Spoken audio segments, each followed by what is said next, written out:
Yes. Doon po sa Switzerland, sa Geneva, alam na alam po ang kwento ng pamilyang ito. Marami po kaming kaibigan dyan na nagkukwento na talaga naman po hindi kagandahan ng imahe ng mga labati. Ay, Oo, hindi meron na kagandahan. talagang mga ganung kwento Oo, pala.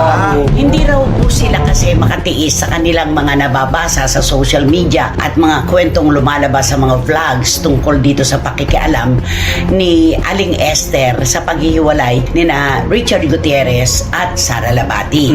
Una, ito ang pinakamatindi, yung pasabog na sinasabi. Ay, ito.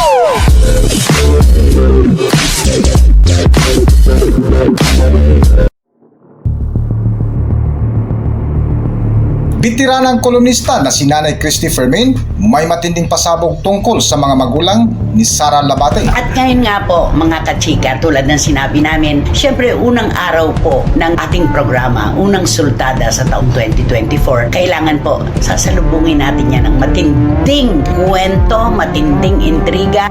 Labis ikinagulat ng netizens ang bagong pasabog ng bitiranang kolonista na si Nanay Christy Fermin. Kasama nga dito ang dalawang sidekick na sina Wendell Alvarez at Romel Chica. Sa latest episode ng programa ni Nanay Christy Fermin na Showbiz Now na uploaded sa kanilang YouTube channel nitong Lunes alas 4 ng hapon. Ito nga ay tungkol sa mga magulang ni Sara Labate na sina Ginang Esther Labate at Ginong Abdel Labate. Base sa kwento ni Nanay Christy ay taga Geneva, Switzerland ang mga magulang ni Sara kung saan nagtrabaho ang ina nito. Naayon pa nga sa bungad na kwento na ibinahagi ni Nanay Christy Fermin sa SNN, kahit saan tayo itapos o itusok mo lang, tutubo at nagkakalaman ng bunga. Ito na nga po ang una naming paksa. Alam niyo po mga kapatid, ang mga Pinoy, ang mga Pilipino, tanggapin natin ang katotohanan. Para po tayo mga talbos ng kamote. Kahit saan tayo itapon, itundos mo lang, tutubo. Oo, Magkakalaman, di ba? Tama. Pagpapatuloy nga ng bitiranang kolonista na si Nanay Christy Fermin, si Sara Labate po, ang kanyang pamilya ay naninirahan sa Geneva, Switzerland.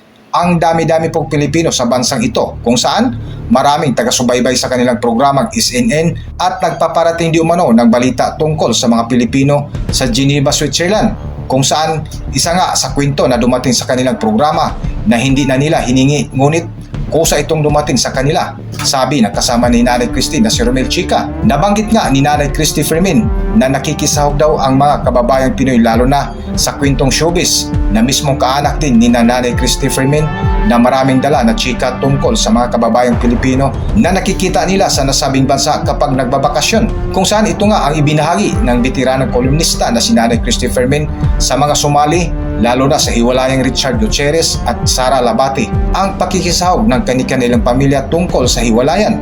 Para sa buong detalye, narito ating pakinggan ang video. At sa buong mundo po, talagang naglipa na ang mga Pilipino. Mahal po tayo ng mga purenero, masisipag ang mga Pinoy, matiwala ang mga purenero sa Employer atin. sa atin, Diba? Oo. correct. At yan po ay hindi naiiba sa kwentong ilalatag namin sa inyo ngayon. Si Sara Labate po at ang kanyang pamilya ay naninirahan sa Geneva, Switzerland. Ang dami-dami pong Pilipino sa bansang ito at marami po kaming mga taga-subaybay talaga na nagpaparating sa amin ng mga kwento tungkol sa mga Pilipino sa Geneva, Switzerland. Ay, naku, eto na. Oo. Ito yung mga kwentong hindi natin hiningi. Oo, pero nga. dumating. Kusa. Okay. Tama. Heto na po. Siyempre sila ay nakikisahog din siyempre sa mga kwentong showbiz, di ba? Lalo na po tungkol sa hiwalayan ni na Richard Gutierrez at Sara Labate at ang pakikisahog ng kanilang pamilya tungkol sa hiwalayan. Oo. Heto na. Una po muna namin tatalakayin yung mga kwentong Aling Esther at ang ama ni Sara na si Abel. Abdel. Si Mang Abel. Abdel. Abdel. At ito po yung mga kwento. Una mo na, Wendell, kwento mo yung pag umuwi dito, yung pamilya ni Sara Labate, yung mga magulang. Ano Oo. ang gustong, Pag umuwi kasi dito, siyempre parang feeling nila para bang bagong ano sila sa kanilang, siyempre nagpapakitang tao. Di ba ganun naman talaga yung mga ugali ng mga Pilipino pagka Bagong taon Oh, ay may bago. magbagong buhay. Ah. Kapag umuwi pala ang pamilya ni Sara Labati, sagot pala ni Sara ang mga pamasahe. At ang gusto daw, business class sa aeroplano. Eh, saan kukunin yun? Oo, siyempre kanino babae, alam naman natin na walang trabaho, si Mismo. Sara Labati. So, ito ay manggagaling na naman sa pocket ni Richard. Yun yun. Ayun, oo. Yun yun. O, ano pa idadagdag mo? O, tungkol sa pensyon. Hindi kasi siyempre pinagmamalaki ni Aling ni Esther. Aling Esther na daw. Ang ginagastos daw nila dito pag umuwi daw sila, yung pensyon daw niya at saka yung pensyon ng ng kinakasama niya.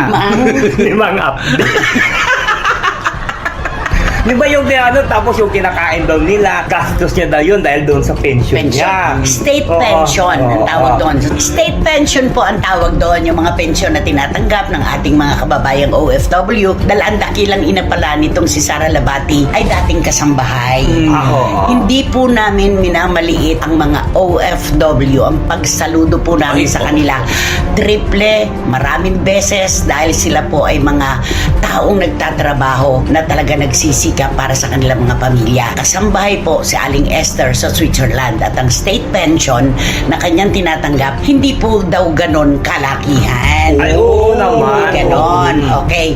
So, nandun na tayo dun sa pag umuwi sila. Ang gusto nilang sa pagbiyahe ay Third business class. class. Oo, grabe. Business class. class, Alam naman po social. natin, wala naman trabaho itong si Sara at kay Richard Gutierrez po manggagaling syempre pa ang pambayad sa Oo. aeroplano sa kanilang trip. Yes. Diba?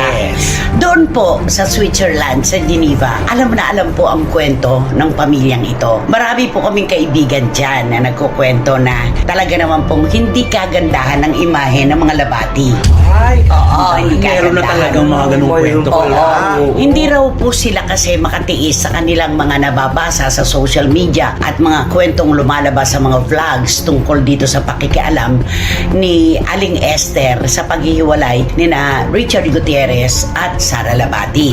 Una, ito ang pinakamatindi, yung pasabog na sinasabi Ay, ko. oo. Ito pong kwentong ito ay maaaring pabulaanan ni Mang Abdel at ni Aling Esther. Ito po ay personal niyong buhay. Pero kapag ganito po kasi na kayo ay sumasawsaw o nakikihalo sa mga kwento na hindi nyo naman talaga dapat panghimasukan, pati po ang mga buhay nyo ay makakalkal. Ay, yes, oo totoo naman. yun, Totoo yun. Ganun yun.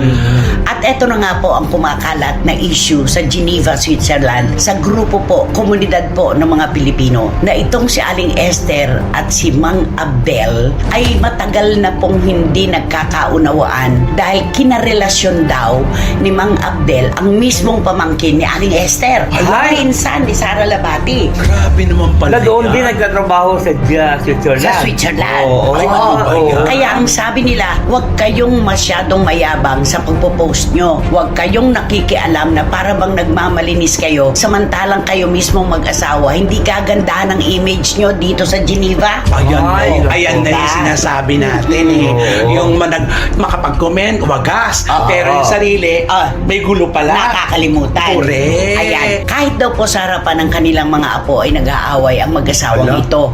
At nagkagulo-gulo pala ang pamilya, Labati. At ito nga, sila Sara. Dahil dito sa kwentong ito, si Mang Abdel ay nagkaroon ng relasyon sa mismong pinsan ni Sara Labati na Ay. pamangkin ni Aling Esther. Ano ba yan? Oo. At kahit daw po, sa harap ng maraming tao, nag-aaway ang mag-asawang ito. Yung kwento sa supermarket, Ay, oo. kwento mo. Ay, oo.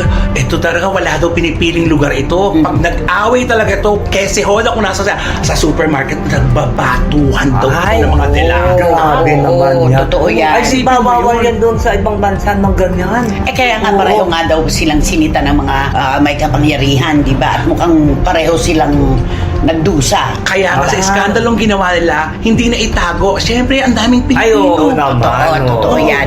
At eto pa po, mga kachika, hindi nga po ba sinasabi natin, ang mga Pilipino, ibang klase. Alam na alam po nila ang mga nagaganap sa buhay ng mga kapwa Pilipino sa anumang bansa na nandoon sila. Yes, tama. At lalo na sa programa natin ito, ang dami natin kinikwento. Nakakarating Oo, doon. nakakarating sa kanila. Kaya Oo. alam nila, ay, bakit nakikisawsaw yan? Sandali, may problema Oo. nga yan. Teka nga. Oo. Ganon. Oo.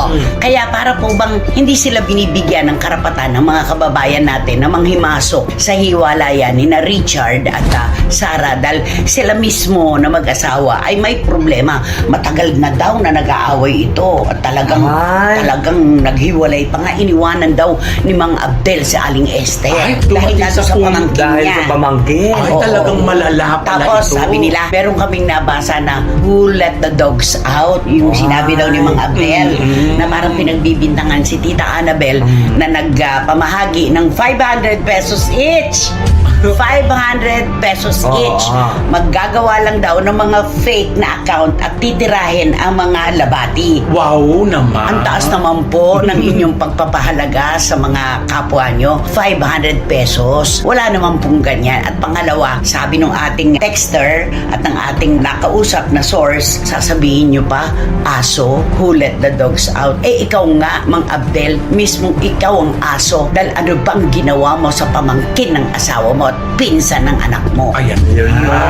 Ikaw ang parang aso. Yun ang sinabi sa atin. Oo. Diba? Yan kasi ang mahirap kasi pagka yung ngak-ngak sila nagak-ngak, hindi naman nila alam, mayroon pa sila mga anino sa likod na ginawa. na Totoo. hindi maitatago. Na hindi Totoo. siyempre. Diba? Ang mga Pinoy pa sa ibang bansa, Diyos ko, di ba, pagka walang trabaho, nandun yan sa isang lugar, nagkikwentuhan, nagkakainan. Mm-mm. Siyempre, hindi pwede mawawala ng kwentuhan. Oo, totoo yan.